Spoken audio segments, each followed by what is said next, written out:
Welcome back to my channel. आज से 9 दिनों तक 9 अलग अलग देवियों की पूजा की जाएगी।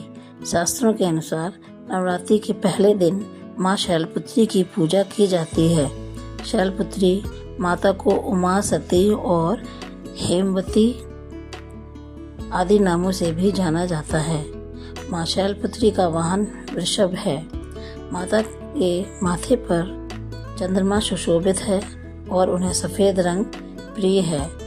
इसलिए माँ शैलपुत्री की पूजा में उन्हें सफ़ेद रंग के ही वस्त्र, पुष्प, गाय का घी और मिठाई अर्पित की जाती है। माँ शैलपुत्री के पूजन के पश्चात मंत्र, जाप, आरती और कथा पढ़ना भी जरूरी माना गया है। पौराणिक कथा के अनुसार एक बार प्रजापति दक्ष ने अपने घर पर यज्ञ का आयोजन करने का सोचा, तो उन्होंने सभी देवी देवताओं को अपने यहाँ आने का निमंत्रण भेज दिया। लेकिन राजा दक्ष ने भगवान शिव को नहीं बुलाया। देवी सती को लगा था कि उन्हें भी बुलावा भेजा जाएगा, परंतु उनके यहाँ यज्ञ में आने का निमंत्रण नहीं आया। फिर भी देवी सती को उस यज्ञ में जाने का मन हुआ, लेकिन शिवजी ने उन्हें मना कर दिया। शिवजी ने सती को बोला कि अभी उनके पास यज्ञ में जाने के लिए कोई निमंत्रण नहीं आया है, इसलिए वहां जाना ठीक नहीं होगा। फिर भी देवी सती ने उनकी बात नहीं मानी।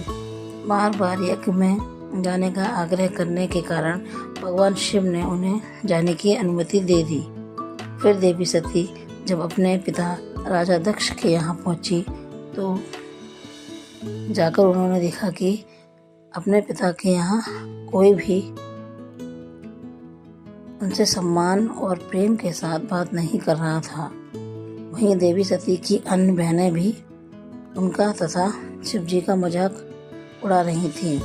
स्वयं देवी सती जी पिता प्रजापति दक्ष ने भी सती का अपमान करने का मौका नहीं छोड़ा। इस प्रकार वहां मौजूद सभी लोग सती के साथ रूखा व्यवहार कर रहे थे।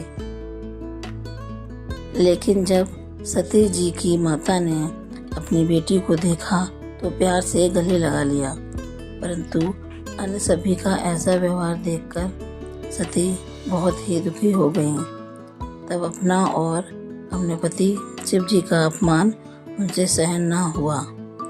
इसके बाद इस अपमान से अत्यंत दुखी होकर सती ने उसी समय वहां यज्ञ की अग्नि में कूदकर स्वयं के प्राण त्याग दिए। जैसे ही भगवान भोलेनाथ को इस बात की जानकारी हुई तो वे भी बहुत दुखी हुए। इसके बाद दुखी भगवान शिव क्रोध से आग बबूला होते हुए राजा दक्ष के यहाँ गए और तुरंत यज्ञ को ध्वस्त कर दिया। मानता है कि इसी सती ने फिर हिमालय की पुत्री शैलपुत्री के रूप में जन्म लिया।